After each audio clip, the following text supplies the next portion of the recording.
দক্ষিণ আমেরিকায় যুদ্ধ বাঁধিয়েই ছাড়বেন ট্রাম্প। গত ৪ মাস ধরে ক্যারিবিয়ান সাগরে নজিরবিহীন সামরিক শক্তি বাড়িয়েছে মার্কিন যুক্তরাষ্ট্র। ১৯৮৯ সালে পানামা আক্রমণের পর এই অঞ্চলে এটি যুক্তরাষ্ট্রের বৃহত্তম সামরিক উপস্থিতি। কিন্তু মার্কিন প্রেসিডেন্ট সম্ভবত সরাসরি যুদ্ধে যাবেন না। তিনি এক বিশেষ কৌশলে প্রেসিডেন্ট নিকোলা মাদুরোকে ক্ষমতাচ্যুত করতে চান।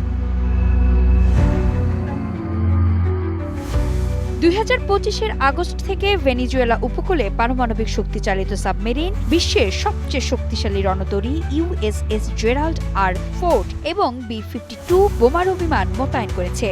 মাদক পাচার ঠেকানোর নামে এরই মধ্যে মার্কিন হামলায় শতাধিক মানুষের মৃত্যু হয়েছে। আন্তর্জাতিক জলসীমা থেকে ভেনেজুয়েলার জ্বালানি তেলের ট্যাঙ্কার জব্দ করে চলেছে মার্কিন বাহিনী।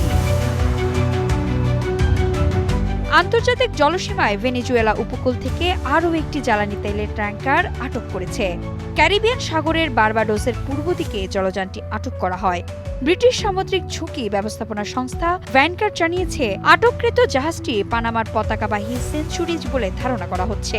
সংবাদ মাধ্যম রয়টার্স জাহাজটির নাম এরই মধ্যে নিশ্চিত করেছে। এক্সট্রিম মশার কয়েল প্ল্যান্ট ফাইবার দিয়ে তৈরি, ডেঙ্গু, চিকুনগুনিয়া বাহি সহ যে কোনো মশার বিরুদ্ধে দেয় এক্সট্রিম সুরক্ষা।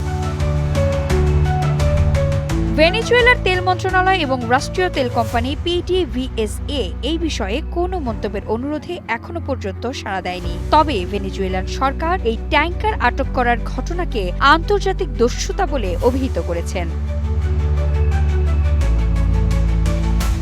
১৬ ডিসেম্বর ডোনাল্ড ট্রাম্প এক ঘোষণায় মাদুরো সরকারকে বিদেশি সন্ত্রাসী সংগঠন হিসেবে অভিহিত করেছেন। একই সঙ্গে তিনি ভেনেজুয়েলার জ্বালানি তেল রপ্তানি বন্ধে সম্পূর্ণ অবরোধ আরোপের নির্দেশ দিয়েছেন। ট্রাম্পের লক্ষ্য হল মাদুরো সরকারের আয়ের প্রধান উৎস জ্বালানি তেল বিক্রয় বন্ধ করে দিয়ে দেশটির অর্থনীতি ধসিয়ে দেয়া।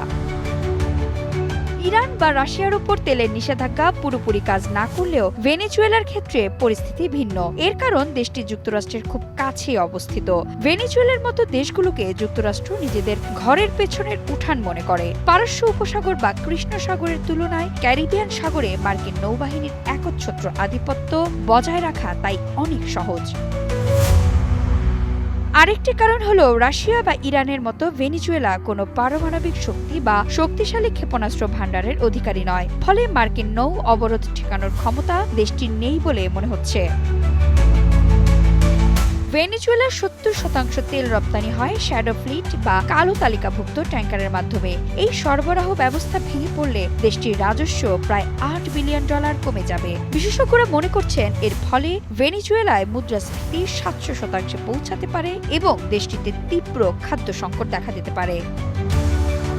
এখন ডোনাল্ড ট্রাম্পের এই পূর্ণ অবরোধ কৌশল যদি সফল হয়, তাহলে সরাসরি যুদ্ধ ছাড়াই ভেনেজুয়েলায় বড় ধরনের রাজনৈতিক পরিবর্তন আসতে পারে। মাদুরো সরকার এই প্রচণ্ড চাপ সামলাতে পারবে নাকি ওয়াশিংটনের কৌশলের কাছে হার মানবে, তা আগামী দিনগুলোর খবর।